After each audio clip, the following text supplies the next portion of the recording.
ఒకప్పుడు ఒక చిన్న గ్రామంలో రాము మరియు శ్యామ్ అనే ఇద్దరు మంచి స్నేహితులు ఉండేవారు.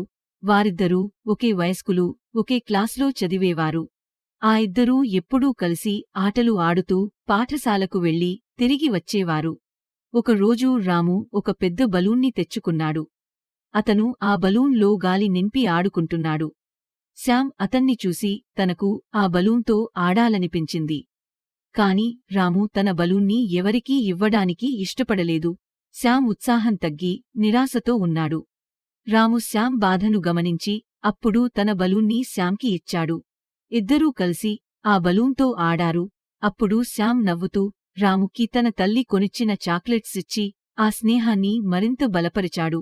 ఆ రోజు వారు అనుకున్నారు, స్నేహం అంటే పంచుకోవడం, ఇష్టమైన వాటిని మరొకరితో కలిసి ఆనందించడం.